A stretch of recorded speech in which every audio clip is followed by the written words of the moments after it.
you've seen kings, queens, maybe on television, when they're doing something in a ceremony, they usually are wearing their long robe, their crown, they're probably holding a scepter, they're a sign of authority, and they're just all decked out, right? They're celebrated. You can tell they have probably won some things with their medals here. Their country's probably done some great things. You can tell over here. Maybe even the length of their robe, or their train on their robe might be really long, just to show this is someone to recognize, right? In the same way, God is wearing that kind of thing.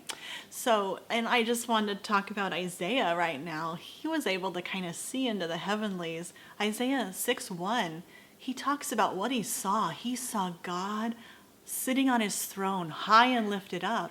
And he talks about the train of his robe filled the temple. Oh my goodness. And I've read that before and heard of it before, and it kind of sounds a little ostentatious, don't you think? I mean, his temple's probably not very small, and his train of his robe is filling it. That seems pretty big and outlandish. But I've also heard once that in ancient times, apparently, when kings would win a battle, they would have more length of cloth sewn onto the train of their robe. And so if you saw a king walking around with a very, very long train, that's simply showing all that he's done, all the times that he's won, every battle, every war that he's won.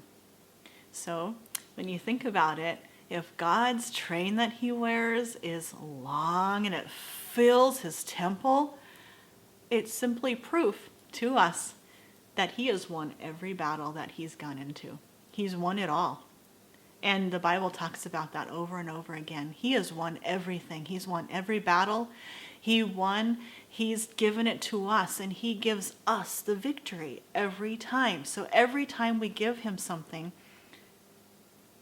he takes it. He wins it for us. We have that history with him. So that's one more time that we can recall and say, back in 1997, God won that for me. In 2001, he did that for me. And then, and we can just go on and on and on. And I'm getting excited just thinking about it for myself.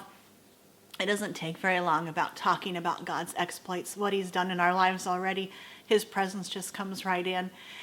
And then it also builds our faith. So when we look back in our book, our history with God, and how he has won everything that we have really given to him,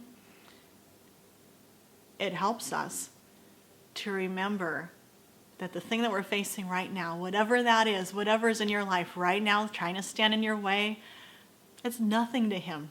And it's nothing to you, because you remember all the times back there when God won it for you, and he's going to do it again.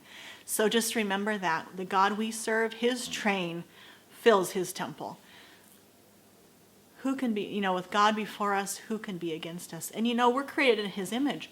He's given us his very power and authority. He's made us kings in his kingdom. We wear trains too. How long is your train? How many times have you allowed God to win in your life? That adds to your train too. After a while, we look pretty impressive in the spirit realm. So with that, please be encouraged. Give the thing to God and know that he's going to work it out for you.